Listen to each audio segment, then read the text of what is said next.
저녁 우리에게 주시는 하나님의 말씀은 신약 성경 로마서 3장 9절에서 18절의 말씀입니다.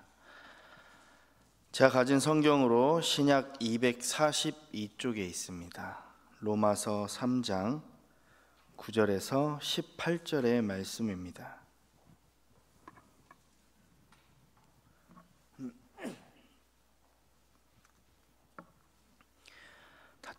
찾으셨으면 저 한 절 여러분들 한 절 교독으로 읽도록 하겠습니다. 그러면 어떠하냐? 우리는 나으냐? 결코 아니라. 유대인이나 헬라인이나 다 죄 아래에 있다고 우리가 이미 선언하였느니라.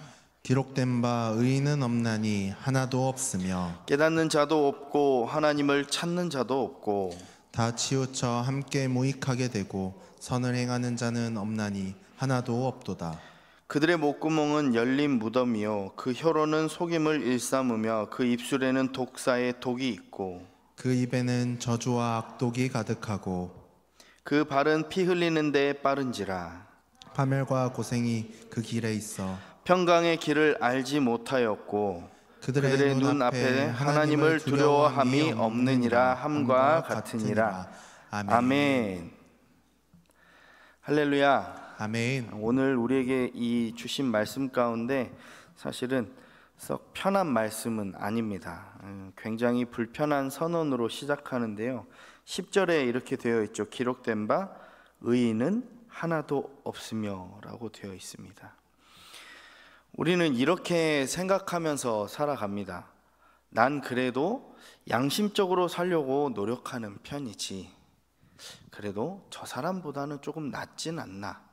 아니면 내가 그렇게 누굴 죽이거나 큰 죄를 저지를 만큼 그런 죄를 가지고 사는 사람은 아닌데, 이렇게 생각하면서 때로는 내 자신을 이렇게 낮게 평가하는 것보다 꽤 그래도 괜찮은 사람으로 평가하고 살아가는 것이 보통인 것 같습니다. 근데 오늘 하나님께서는 우리에게 주신 말씀 가운데 단호하게 말씀하십니다. 뭐라고 기록되어 있다고요? 10절에 의로운 자는 단 한 명도 없다. 그래서 오늘 저는 이 말씀을 가지고 여러분들과 함께 한 세 가지를 나누고 싶은데요. 첫 번째는 모두가 죄 아래에 있는 인생, 그리고 두 번째는 죄가 구체적으로 드러나는 어떤 모습이 있는지, 그리고 세 번째로는 그럼에도 여전히 열려있는 하나님의 길에 대해서 이 세 가지에 대해서 말씀을 드리고자 합니다. 첫 번째, 모두가 죄 아래에 있는 인생입니다. 9절 10절 말씀인데요, 화면을 통해서 제가 읽도록 하겠습니다. 그러면 어떠하냐? 우리는 나으냐? 결코 아니라. 유대인이나 헬라인이나 다 죄 아래에 있다고 우리가 이미 선언하였느니라. 기록된 바 의인은 없나니 하나도 없으며. 죄 아래라는 이 말은 좀 잘못했다 정도가 아니라 죄의 지배에 있다, 그냥 죄 속에 있다라는 말입니다. 그래서 이 죄의 영향력 아래 우리가 묶여 있다라는 것을 말합니다. 무슨 죄입니까? 여러분들 성경을 읽으셨으면 맨 처음에 무슨 성경을 읽죠? 창세기에 하면 바로 처음 사람들이 저질렀던 그 죄에 대해서 이야기하고 있는 것입니다. 우리는 그 죄에서 사실 벗어날 힘도 능력도 하나도 없다라는 거예요. 그래서 우리는 죄 아래에 있다라고 표현을 한 것입니다. 이렇게 생각한다고 했습니다. 나는 나름 좀 괜찮은 사람이다. 그러면서 신앙인들은 나는 그래도 좀 괜찮은 신앙인이다. 그래도 남들한테 그렇게 피해는 안 주고 살진 않나. 교회도 다니고 봉사도 하는데 라는 이런 생각을 가지면서 나의 죄를 좀 가볍게 할 수도 있습니다. 하지만 하나님께서는 이런 우리의 그런 상대평가와 같이 누구와 비교하고 그렇게 비교해서가 아니라, 남보다 낫냐 못하냐의 문제가 아니라, 하나님께서는 거룩한 하나님 앞에서 네가 설 수 있느냐로 판단하신다라는 것입니다. 그래서 그 기준 앞에 선다면 목사, 장로, 권사, 집사, 성도, 불신자 모두 죄 아래에 있는 존재일 뿐입니다. 한마디로 하나님의 피조물, 그 이상을 벗어날 수가 없다라는 것입니다. 그래서 12절 말씀을 한번 같이 보면요, 다 치우쳐 함께 무익하게 되고 선을 행하는 자는 없나니 어떻게 해요? 하나도 없도다. 의를 행하는 자는 없나니 하나도 없다라는 것입니다. 이 사실을 인정하는 것이 복음의 시작입니다. 복음의 출발점입니다. 복음의 문제를 이야기함에 있어서 나의 나됨이 나의 의로움이 아니다 라고 고백하는, 그러니까 즉 나는 죄인입니다 라고 하는 고백에서부터 우리가 복음이 출발할 수 있다는 것입니다. 그래서 두 번째로 보면 죄가 드러나는 구체적인 모습들인데요, 13절에서 18절에 해당하는 내용인데 한 절 한 절 살펴보면서 계속 말씀을 드리도록 하겠습니다.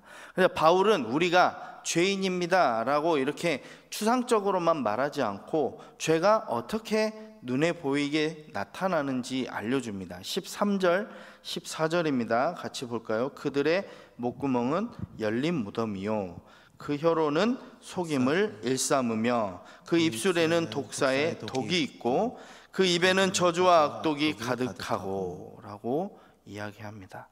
입, 혀, 입술, 목구멍, 뭐와 관련된 거죠? 말과 관련된 것이겠죠. 바울은 이 입과 말에 대해서 계속 강조하고 있습니다. 죄는 먼저 가장 이 입술, 새치, 혀, 말에서 드러난다라는 것입니다. 예전에 알던 한 집사님이 이런 이야기를 해주셨어요.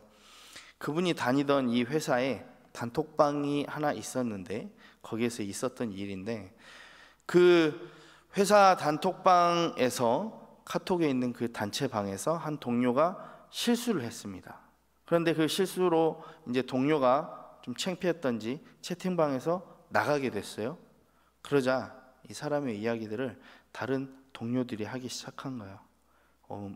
원래 좀 떨어지잖아, 좀 멍청하잖아, 그러니까 승진이 안 되지, 답답해 죽겠어, 이런 험담의 이야기들을 하기 시작했어요. 그래도 이걸 지켜보던 집사님은 이런 생각을 했대요.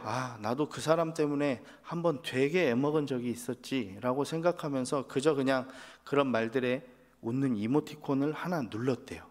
있잖아요, 그 스마일 표시하는 거. 근데 이 아무 말도 안 했지만 그 자리에 이야기하는 그 자리에 있는 것도 불편하고 또 괜히 본인도 그거에 동조한 것 같이 그런 느낌이 들어서 굉장히 불편한 마음이 나중에 들었답니다. 그리고 예배 때 이 로마서 말씀을 읽는데 13절에 이렇게 되어 있죠. 그들의 목구멍은 열린 무덤이라는 표현이 그 사람 머릿속에, 그 집사님 머릿속에 계속 맴돌았대요. 내가 한 말 속에 심지어 아무 생각 없이 올린 이 이모티콘 하나로도 죽이는 기운을 담을 수도 있겠구나라고 깨달아지니까 굉장히 회개가 되어졌다라고 고백했습니다. 성도 여러분들, 우리는 얼마나 쉽게 남을 깎아내리는 이야기들을 하고 또 사실을 과장해서 이야기하고 또 함께 있지 않는다고, 듣지 못한다고 얼마나 함부로 이야기하는지 모릅니다. 사실 저는 그 집사님의 이야기를 들으면서 속으로는 나보다 100배 1000배 더 나으신 분이구나, 나는 심지어 그냥 험담을 했었는데, 나는 그 사람이 불편하다고 답답하다고, 정말 같이 일하는 사람이 답답할 때면 왜 이렇게 일을 못하는지 모르겠다고 그 사람이 없을 때 불평 불만을 했었는지, 그 이야기를 듣고 나니까 저는 제 자신이 참 너무 안타깝게 여겨졌고, 이런 말 한마디, 생각 한마디도 하나님 앞에 죄이구나, 내가 그렇게 말해서는 안 되겠구나 라고 깨닫게 되어졌습니다. 그래서 저부터 먼저 이 말 한마디가 나의 가정과 직장과 교회를 살릴 수도 있지만 때론 나쁜 말을 통해 죽일 수도 있다는 것을 다시금 말씀 앞에 깨닫게 되었다라는 것입니다. 열린 무덤과 같은 말이 아니라 생명과 위로와 격려를 전하는 말이 우리 입술에서 흘러 넘칠 줄 믿습니다. 그런 말들을 하는 우리 성도님들이 되시기를 축복합니다. 근데 15절, 17절 말씀인데요. 15, 16, 17절 말씀을 우리 다시 한번 같이 읽어보면 좋겠습니다. 시작. 그 발은 피 흘리는데 빠른지라 파멸과 고생이 그 길에 있어 평강의 길을 알지 못하였고. 이제 뭐가 등장하냐면요, 입술과 혀가 아니라 발과 길이 등장합니다. 그러니까 이 죄는 새치 혀에서 출발해서 이 말에서만 끝나면 좋을 텐데 그렇지 않고 우리의 행동과 선택, 삶의 방향으로 마치 잉크가 번지듯이 번져나간다라는 것입니다. 그렇죠. 화가 나면 참지 못하고 생각과 말을 벗어나 더 행동으로 하는 사람, 또 이익을 위해서는 양심을 속이고 동료들을 속이는 그런 사람, 또 관계보다 성과를 우선시하는 선택들, 뭐 이런 것들은 겉으로는 내가 쟁취하고 성취한 것 같지만 가정과 또 회사와 또 관계와 마음은 점점 그 속에 기쁨이 잃어가고 하나님의 평강이 사라져 간다라는 것입니다. 어느 한 권사님과 예전에 자녀 양육에 대해서 그런 이야기들을 하다가 상담했는데요, 본인이 겪은 그런 이야기를 한번 또 고백을 하시더라고요. 그 권사님의 남편은 일이 좀 많은 회사를 다녔어요. 굉장히 바쁜 회사였고 늘 퇴근이 늦었고 야근이 잦았습니다.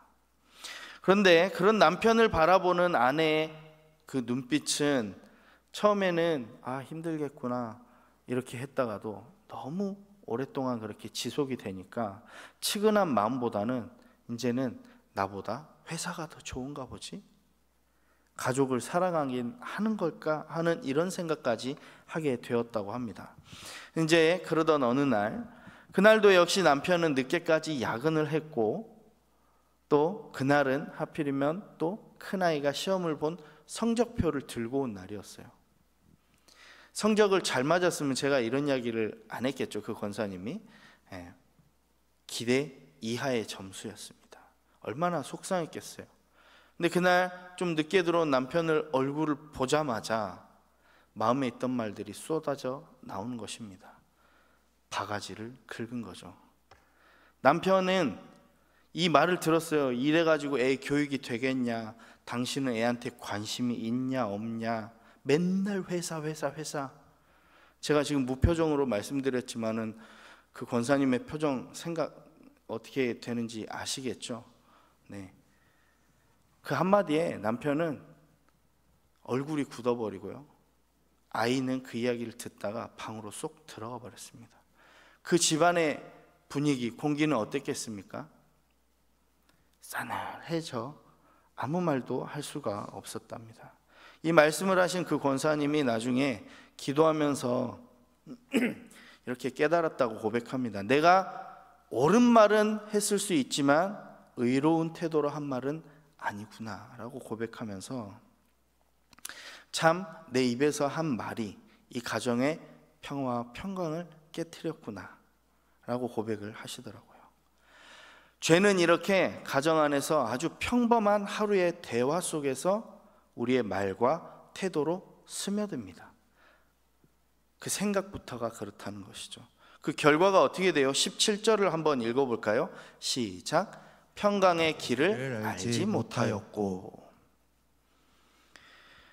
남들은 집이 없어서 전전긍긍인데 살 집이 있어요. 근데 그 집에 평강이 없습니다.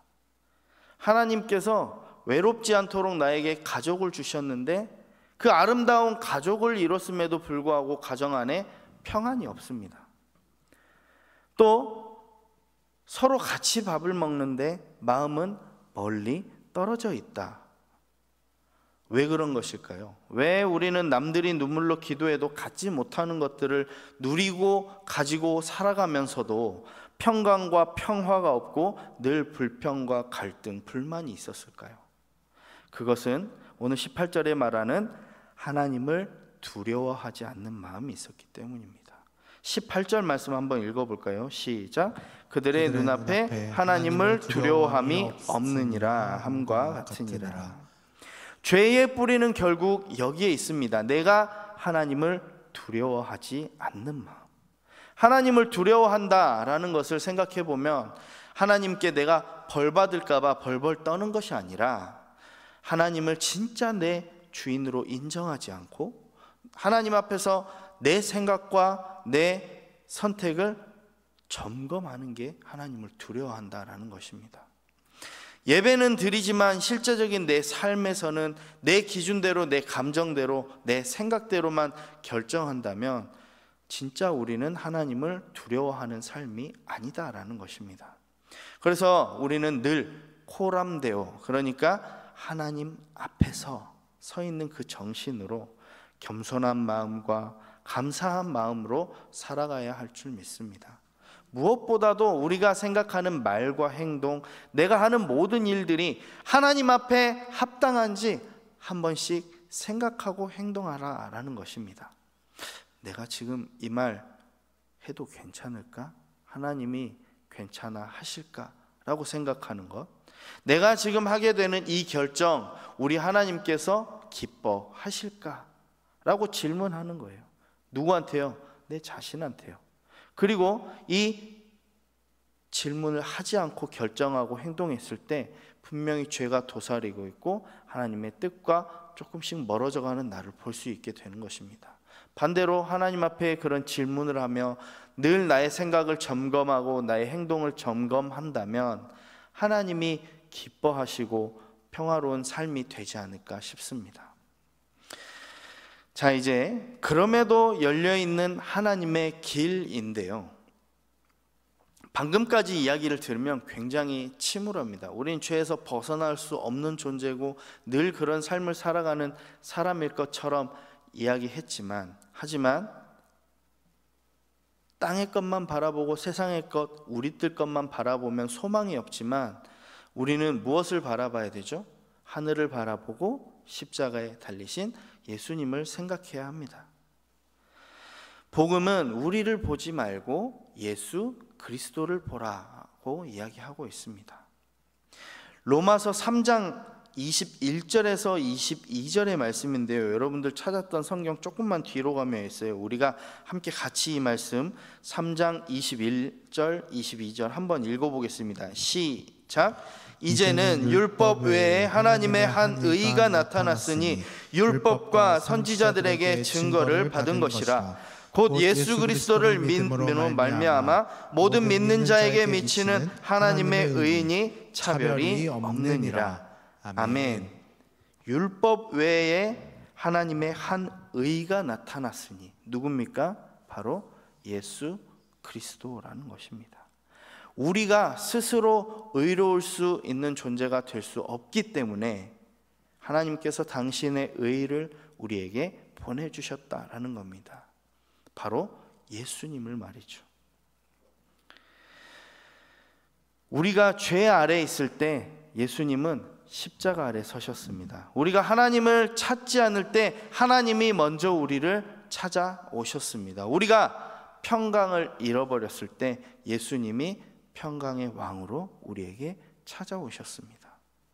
그래서 신앙은 나 그래도 꽤 괜찮은 신앙인입니다 라고 주장하는 인생이 아니라 주님, 저는 여전히 죄인입니다. 그러나 예수님만이 나의 의이고 나의 자랑입니다 라고 고백하는 것이에요. 이렇게 고백하는 여러분들이 되시면 좋겠습니다. 우리 모두 죽음에서 건지신 예수 그리스도만이 우리의 소망으로 삼고 내 삶의 기뻐함과 감사함의 주제로 삼고 살아간다면 우리 안에 기쁨이 넘치고 나의 가정에 소망이 생기고요, 내가 일하는 직장에 하나님의 나라가 이루어지게 될 것입니다. 이제 말씀을 정리합니다. 내 의의를 내려놓고 나의 죄인됨을 인정하라. 신앙생활할수록 눈에 보이진 않지만 내 의의가 쌓여가는 것이 사실입니다. 내가 주일에 이렇게 봉사를 하는데, 내가 이 교회 헌금을 얼마나 하는데, 내 지금 직분이 무엇인데 저 사람보다 낫진 않냐? 내 의의가 쌓인다고요. 그러나 오늘 말씀에 뭐라고요? 의의는 하나도 없다. 성숙한 신앙인은 내 의의가 커지는 사람이 아니라 내가 죄인입니다 라고 날마다 고백하는 사람입니다. 그 성숙한 신앙이 익어갈 때마다 고개가 빳빳이 드는 게 아니라 벼가 고개를 숙이듯이 낮아지는 사람이라는 것입니다. 그래서 우리는 늘 이렇게 기도해야 돼요. 하나님, 저는 오늘 또 하나님의 은혜가 없으면 단 한순간도 살아갈 수 없는 죄된 인생입니다. 내 안에 선한 것이 없으니 오늘 또 예수 그리스도의 그 복음을 붙들고 살아가도록 함께 해주세요 라고 기도해야 하는 거예요. 이 고백부터서가 정말 변화가 시작되는 것입니다. 그리고 우리의 이 입술을 성령님께 맡기고 사람을 살리는 말을 선택하시기를 바랍니다. 늘 담임 목사님 주일 강단에서 말씀하시잖아요. 축복하라, 사랑하라, 서로 세워주라. 왜요? 성경에 나와 있으니까요. 오늘 바울도 그렇게 주장했고 예수님께서도 이야기했잖아요. 우리의 가정을 살리기 위해서, 우리의 교회와 우리의 직장을, 우리의 자녀를 살리기 위해서라는 것입니다. 한번 생각해 보세요. 집에 가시면서 나는 그동안 주로 무슨 말을 하고 살았는지 말이죠. 저도 이 말씀을 준비하며 굉장히 제 자신에게 창피했고 혹독하게 잣대질을 해봤는데요, 정말 많은 부분에서 참 자격 없고 교만했던 제 자신을 발견하게 되었습니다. 그래서 저부터 이런 결단을 하려고 합니다. 하나님, 제 입술을 지켜주세요. 독사의 독을 품는 입술이 아니라 생명과 위로의 말, 사람을 세우고 복음을 전하는 그런 말이 되도록 바꿔주세요. 제가 먼저 하는 그런 사과하는 사람, 또 먼저 축복하는 사람이 되도록 하나님 인도해 주세요 라고 말이에요.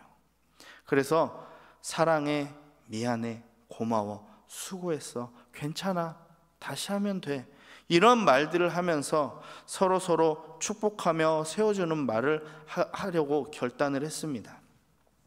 우리 성도님들도 이 말들을 실제 삶 가운데 적용하시면서 당신 때문에 행복해, 당신이 있어서 고마워 라는 말부터 시작해서 같이 일하는 동료에게 내가 기도할게, 하나님께 기도할게, 힘내세요, 수고했어요 라는 말을 먼저 해주는 여러분들이 되시기를 축복합니다.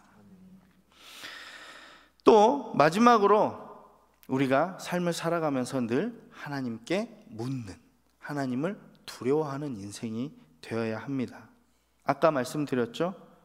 내가 이 선택을 해도, 내가 이 말을 해도 하나님 앞에 부끄럽지 않은가 라고 점검하는 것이 하나님을 두려워하는 삶이라 라고 말씀드렸습니다. 그래서 지금도 하나님이 나를 보고 계시는구나 라는 것을 의식하고 그것을 회복하며 살아가는 것, 여러분들이 하나님을 두려워하며 살아가는 삶이 되는 것입니다. 사랑하는 성도 여러분, 오늘 말씀은 우리를 그렇게 썩 기분 좋게 만들지는 않았습니다. 사실 좀 불편한 말씀이기도 합니다. 하지만 이 말씀들을 다시금 마음속에 새기는 것은 하나님이 살리는 그런 말씀이기 때문입니다. 의인은 없으니 하나도 없으며 꼭 기억하시고요.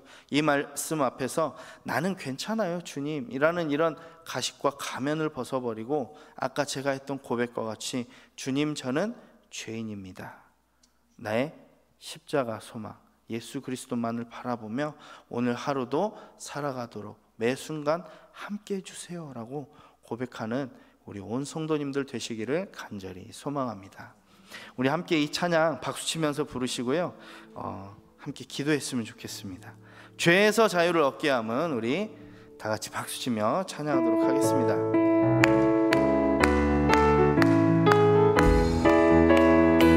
죄에서 자유를 얻게 하는 보혈의 능력, 주의 보혈, 시험을 이기고 승리, 참 놀라운 능력이로다.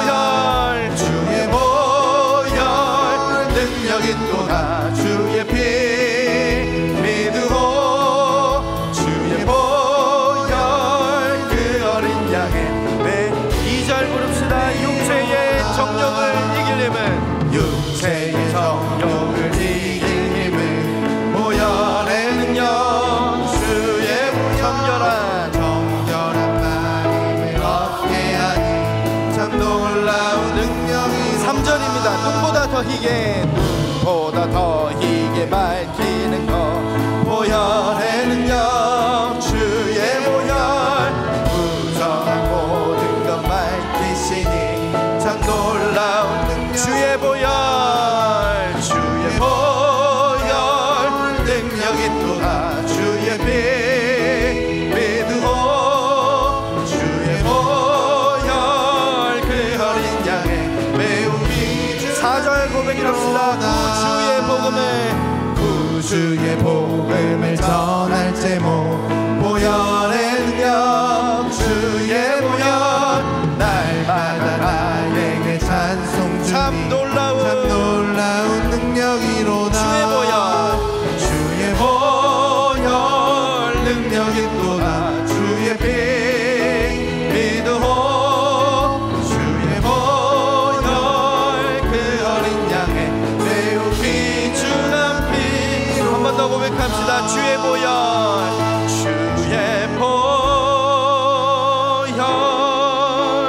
능력이 또다 주의 피 믿으오 주의 보혈 그 어린 양의 매우 우리 한 번 더 고백합시다. 주의 보혈만이 우리의 능력입니다. 주의 보혈 능력이 또다 주의 피 믿으오 주의 보혈 그 어린 양의 매우 귀중한 피로다. 주님, 저에게는 선한 것이 하나도 없습니다. 오직 그리스도의 보혈로 깨끗하게 되어졌습니다. 늘 주님을 시인하고 주님께 의지하는 인생이 되게 해달라고 나의 나됨이 오직 주님께 있습니다 고백하며 이 시간 주의 이름만 한번 외치며 말씀을 기억하며 다 함께 통성으로 기도하도록 하겠습니다. 주여 하나님 아버지, 나는 여전히 죽을 수밖에 없는 이 죄인이며 아버지 세상에 주님 빼고는 선한 것이 하나도 없는 아버지 죄인임을 고백하며 나아갑니다. 하나님, 부족하고 연약한 나의 삶 가운데 오늘 또 이런 말씀을 주셨사오니 의인이 아니라 주님 앞에 죄인된 자격으로 나아가 십자가의 보혈을 의지하며 살아가도록 오늘 우리를 인도하여 주시옵소서. 나의 부족함을 주님 앞에 엎드리며 늘 주님을 두려워하는 인생이 되어 하나님 앞에 엎드려 주님만 바라보며 주님만 쫓아 살아가는 인생이 되도록 주님 역사하여 주시옵소서. 그래야 나의 입술이 사람을 죽이는 말이 아니라 사람을 아버지 생명을 살리고 복음을 전하는 입술이 되도록 주님 역사하여 주시옵소서. 나의 연약한 삶을 주님 앞에 맡기오며 늘 주의 보혈을 믿고 의지하며 살아가는 인생이 되도록 주여 축복하여 주시옵소서. 하나님, 나는 선한 것이 하나도 없습니다. 그러나 나의 삶을 늘 교만하고 하나님 앞에 바르지 못하여 의로운 삶이라고 착각하며 살았사오니 하나님, 이 부족한 종을 용서하여 주시옵소서. 우리의 고백 가운데 하나님 십자가의 놀라운 의가 나타나 그리스도의 복음으로 매일매일 살아가며 성령 하나님께 붙들림 받아 살아가는 저희들이 되도록 주께서 친히 인도하여 주시옵소서. 그리하여 생명을 살리고 그리스도의 복음을 전하며 살아가는 성도들이 되도록 주님 역사하여 주시옵소서. 주님, 이 시간 주님 앞에 나아오며 두 손 가득 귀한 물질을 올려드린 손길들이 있습니다.